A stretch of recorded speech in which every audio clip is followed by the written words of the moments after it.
नमस्कार दोस्तों, फनटून्स शानू में आपका स्वागत है। आज हम आपको लेकर चलेंगे राजस्थान की शान चित्तौड़गढ़ किले की सैर पर, जो वीरता और बलिदान की कहानियों से भरा है। ये किला बस पत्थरों का नहीं है दोस्तों, ये तो एक खुली किताब की तरह है जो हमें हमारे अतीत की याद दिलाता है। तो चलिए दोस्तों, आज फनटून्स शानू के इस एपिसोड में हम जानेंगे चित्तौड़गढ़ के कुछ अनसुने राज।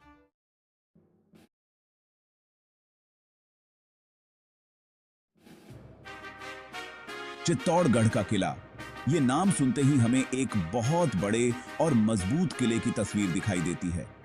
ये किला वाकई में भारत के सबसे बड़े किलों में से एक है, जो लगभग 700 एकड़ में फैला है। 7वीं शताब्दी में मौर्य वंश के राजा चित्रांगदा मौर्य ने इस किले की नींव रखी थी। उन्हीं के नाम पर इस किले का नाम पड़ा चित्तौड़। आज भी चित्तौड़गढ़ का किला चित्रांगदा मौर्य की बहादुरी और दूरदर्शिता की कहानी बताता है। जब हम राजस्थान की बात करते हैं तो सबसे पहले हमारे मन में क्या आता है? रेगिस्तान, रंग बिरंगी पगड़ियां और हां, बहादुरी और त्याग की ढेर सारी कहानियां। और इन कहानियों का गवाह रहा है चित्तौड़गढ़। एक समय में चित्तौड़गढ़ मेवाड़ की राजधानी हुआ करता था। यहां से राजा अपनी प्रजा पर राज करते थे। यहां से न्याय होता था। यहां की हर गली, हर नुक्कड़, हर इमारत हमें मेवाड़ के उस शानदार अतीत की याद दिलाती है। चित्तौड़गढ़ का किला सिर्फ खूबसूरत ही नहीं है, बल्कि बहुत ही महत्वपूर्ण जगह पर बना हुआ है। इसकी सबसे खास बात है इसकी लोकेशन। ये किला बना है एक ऊंची पहाड़ी पर, जिसके 3 तरफ गहरी खाई है। दुश्मनों के लिए इस किले तक पहुंचना बहुत ही मुश्किल था। इतिहास गवाह है कि चित्तौड़गढ़ पर कई बार हमला हुआ, लेकिन इसकी मजबूत दीवारें और यहां के बहादुर सैनिकों ने हर बार दुश्मनों को हराया। दोस्तों, चित्तौड़गढ़ का किला अनगिनत वीरगाथाओं का प्रतीक है। यह किला सदियों से अपने भीतर कई कहानियां समेटे हुए है, जो हमें हमारे इतिहास की झलक दिखाती हैं। यहाँ की मिट्टी में त्याग और बलिदान की कहानियां छुपी हुई हैं। हर कण में वीरता की गाथाएं बसी हुई हैं। सबसे प्रसिद्ध कहानी तो आप सब जानते ही होंगे, रानी पद्मिनी के जौहर की। यह कहानी हमें साहस और आत्मसम्मान की पराकाष्ठा दिखाती है। जब अलाउद्दीन खिलजी ने चित्तौड़ पर हमला किया, तो रानी पद्मिनी ने हजारों अन्य महिलाओं के साथ जौहर कर लिया। यह कोई आसान फैसला नहीं था दोस्तों। यह निर्णय उनके आत्मसम्मान और स्वतंत्रता की रक्षा के लिए लिया गया था। आग में कूद जाना, मौत को गले लगा लेना, ये तो वही कर सकता है जिसके दिल में बहुत हिम्मत हो। यह साहस और बलिदान की पराकाष्ठा है। जौहर की ये कहानी हमें ये बताती है कि हार मान लेना ही सब कुछ नहीं होता, बल्कि कभी-कभी आत्मसम्मान की रक्षा के लिए सबसे बड़ा बलिदान देना पड़ता है।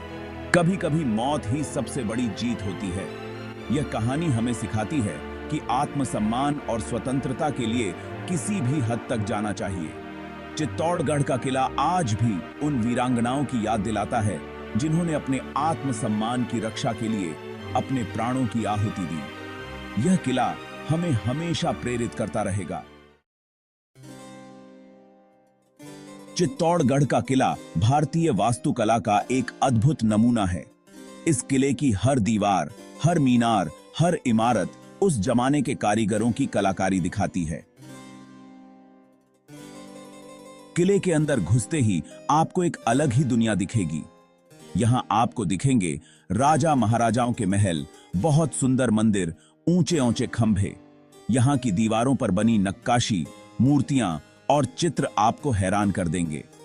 चित्तौड़गढ़ का किला हमें यह बताता है कि भारत में कला और संस्कृति का इतिहास कितना पुराना और समृद्ध है। बब्बा तो बामहाल की किसी बात है। दोस्तों, चित्तौड़गढ़ किले में एक से बढ़कर एक इमारतें हैं, जो अपनी भव्यता और ऐतिहासिक महत्व के लिए जानी जाती हैं। लेकिन एक इमारत सबसे अलग है, सबसे ऊंची है और सबसे ज्यादा प्रभावशाली है। यह इमारत है कीर्ति स्तंभ। कीर्ति स्तंभ की सुंदरता और भव्यता देखते ही बनती है। यह स्तंभ न केवल अपनी ऊंचाई के लिए प्रसिद्ध है, बल्कि इसकी नक्काशी और वास्तुकला भी अद्वितीय है। जी हां दोस्तों, युद्ध में हराया था। इस विजय के उपलक्ष्य में उन्होंने इस भव्य स्तंभ का निर्माण करवाया। इस जीत की खुशी में उन्होंने इस भव्य स्तंभ का निर्माण करवाया था। कीर्ति स्तंभ की नक्काशी और वास्तुकला अद्वितीय है, जो उस समय की कला और संस्कृति को दर्शाती है। कीर्ति स्तंभ हमें यह सिखाता है कि अपनी जीत का जश्न मनाना चाहिए, उसे याद रखना चाहिए। यह स्तंभ हमें हमारे गौरवशाली इतिहास की याद दिलाता है और हमें प्रेरित करता है कि हम भी अपने जीवन में विजय प्राप्त करें और उसे संजोएं। दोस्तों, अब तक हमने चित्तौड़गढ़ किले की वीरता और बलिदान की कहानियां सुनी। इस किले की हर दीवार, हर पत्थर हमें उन वीर योद्धाओं की याद दिलाता है जिन्होंने अपने प्राणों की आहुति दी। लेकिन इस किले में एक जगह ऐसी भी है जो प्रेम और सुंदरता का प्रतीक है। यह जगह हमें याद दिलाती है कि इतिहास में सिर्फ युद्ध और संघर्ष ही नहीं, बल्कि प्रेम और सौंदर्य की भी कहानियां हैं। जी हां दोस्तों, बल्कि प्यार और खुशियां भी होती हैं। प्यार और खुशियां भी होती हैं जिन्हें हमें हमेशा संजो कर रखना चाहिए। पद्मिनी महल हमें यह संदेश देता है कि प्रेम और सौंदर्य की कहानियां भी इतिहास का महत्वपूर्ण हिस्सा हैं, जिन्हें हमें कभी नहीं भूलना चाहिए। दोस्तों, चित्तौड़गढ़ किला सिर्फ राजाओं और रानियों की कहानियों का खजाना ही नहीं है, बल्कि यह तो भक्ति और आस्था का भी एक महत्वपूर्ण केंद्र रहा है। मीराबाई भक्ति आंदोलन की एक महान संत, जिनका नाम श्रद्धा और प्रेम का प्रतीक है। कहते हैं कि मीराबाई मेवाड़ के राजघराने से थीं, लेकिन उन्होंने सांसारिक सुखों को छोड़कर अपना पूरा जीवन श्री कृष्ण की भक्ति में समर्पित कर दिया। मीराबाई का मंदिर हमें यह सिखाता है कि ईश्वर की भक्ति में ही सच्ची शांति है। ये डाक है।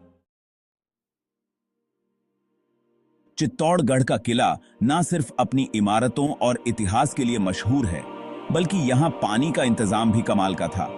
यहाँ बने हुए सुंदर और विशाल तालाब बारिश के पानी को जमा करके रखते थे।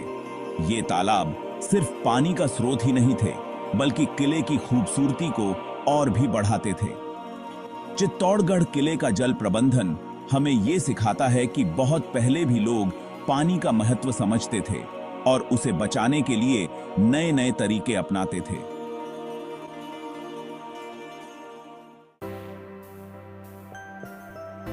दोस्तों, चित्तौड़गढ़ का किला सिर्फ भारत के लिए ही नहीं, बल्कि पूरी दुनिया के लिए एक अनमोल धरोहर है और इसीलिए यूनेस्को ने साल 2013 में इसे विश्व धरोहर स्थल घोषित किया था। ये हर भारतीय के लिए गर्व की बात है कि हमारा ये प्राचीन किला अब दुनिया के नक्शे पर अपनी एक अलग पहचान बना चुका है। चित्तौड़गढ़ का किला हमें ये सिखाता है कि हमें अपने इतिहास और संस्कृति पर गर्व करना चाहिए और उसे बचाने के लिए हमेशा तैयार रहना चाहिए।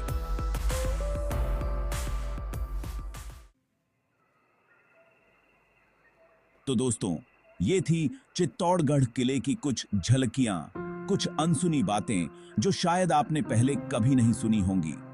अगर आपको ये वीडियो पसंद आया हो तो इसे लाइक करें, शेयर करें और ऐसे ही मजेदार वीडियो देखने के लिए हमारे चैनल फन टून्स शानू को सब्सक्राइब करना ना भूलें। फिर मिलेंगे एक नए वीडियो के साथ एक नई जगह की सैर पर। तब तक के लिए नमस्कार।